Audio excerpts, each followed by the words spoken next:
Hello नमस्कार सत श्री अकाल अस्सलाम वालेकुम। कैसे हैं जनाब? तो साहब फाइनली असम में पॉलीगैमी बिल पास हो गया है। बड़ी मशक्कत के बाद बड़ा कंट्रोवर्शियल बिल ये पास हुआ है। लगभग 10-12 दिन पहले ये बिल पेश हुआ था। कैबिनेट कमेटी ने पहले इसको असम स्टेट की अप्रूव किया था। उसके बाद अब ये फाइनली साथियों पास हो गया है। पास हो गया है बोले तो मतलब जब हम ये वीडियो बना रहे हैं तो ये इंप्लीमेंट हो गया है साथियों। कहने का मतलब ये है साथियों कि जो एक बात बहुत दिल से कंट्रोवर्शियल बनी हुई है, पॉलीगैमी अमंगस्ट मुस्लिम्स के मुस्लिम आदमी 4 शादी कर सकता है, उस पर अब साथियों मुख्ता रोक लग गई है। लेकिन यस, असम में बहुत सी ऐसे ट्राइबल एरियाज हैं शेड्यूल 6 में जो आते हैं, उन पर यह बिल उत्तराखंड की तरह इंप्लीमेंट नहीं हो रहा है। बाकी सब हिंदू मुस्लिम सिख कोई भी वहां के हों, उन पर यह वाला बिल इंप्लीमेंट होने साथियों जा रहा है। और यह सिविल नेचर का बिल नहीं है, ये इसको बहुत एक क्रिमिनल ऑफेंस बना दिया है हेमंता जी ने। तो चलिए साथियों देखते हैं कि जैसा मैंने बताया कि बड़ी स्ट्रांग क्रिमिनलिटी बना दिया है असम गवर्नमेंट ने पॉलीगैमी को।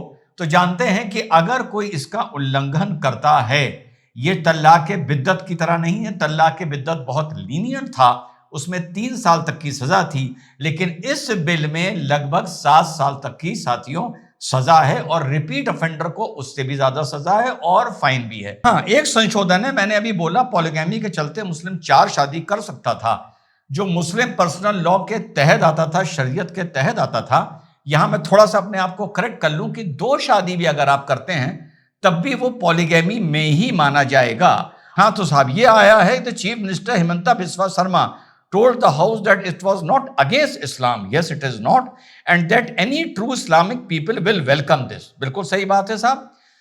Up to 7 years imprisonment for individual entering into polygamous marriages, up to 7 साल की सजा है, and a harsher penalty up to 10 years for those who conceal information about an existing spouse at the time of a subsequent marriage. ये आपके भाई का topic था जब आपके भाई ने पीएचडी की थी। एग्जैक्ट ये टॉपिक था मैलिफाइड polygamy, harmonising Muslim personal law with criminal justice system of India.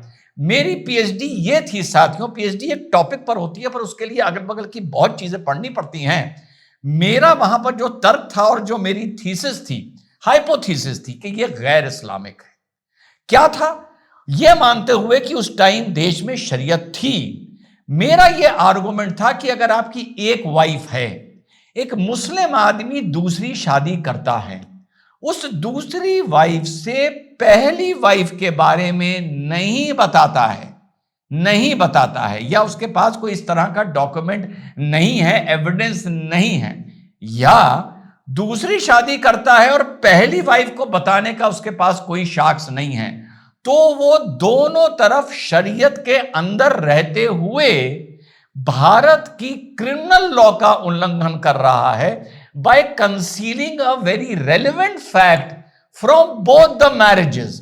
यानी अगर सेकंड वाइफ को बाद में यह पता चलता है कि इसकी पहले से वाइफ थी, वो भी मुस्लिम है, पहली वाइफ भी मुस्लिम है, हस्बैंड भी मुस्लिम है, तो उसको पॉलीगैमी के अंडर, बहुविवाह के अंडर उस मुस्लिम आदमी पर मुकदमा करने का इख्तियार होना चाहिए, क्योंकि उसके हिसाब से वो पहली वाइफ थी, बाद में पता चला उसको किस दूसरी बीवी भी है, और उस करार के लिए, उस एग्रीमेंट के लिए, उस कॉन्ट्रैक्ट के लिए उसने एक बड़ा रेलेवेंट पॉइंट उसमें से छुपाया कि पहले मेरी शादी हो रखी है। अगर बता दिया होता तो शायद दूसरी वाइफ उसके लिए तैयार ना होती। मैं 2 वाइफ को लेकर बात कर रहा हूं, तो वो क्रिमिनलिटी के दायरे में आना चाहिए। तो वो ही चीज 10-12 साल बाद असम ने इसको एक अपराध साथियों बनाया है। और इसके साथ साथ साथियों जो वाइफ होगी उसको इसके लिए कंपनसेट भी किया जाएगा। जाहिर सी बात है अगर वो कंपनसेशन मांगती है।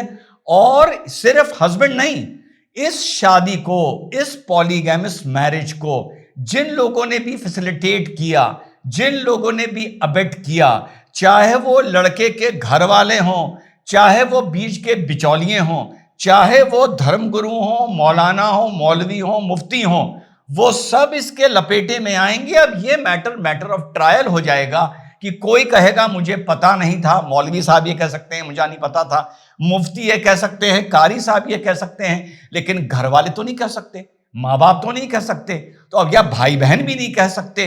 तो अब यह है कि उनको भी जो चीज सामने आ रही है, अभी पूरा मैंने पढ़ा नहीं है, कि उनको भी 2 साल की साथियों सजा होगी।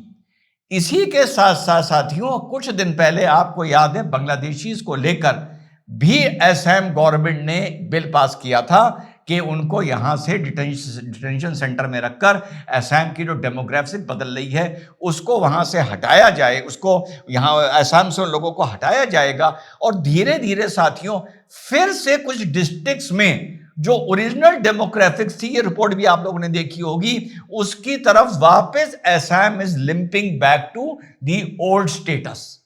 तो ये है साथियों।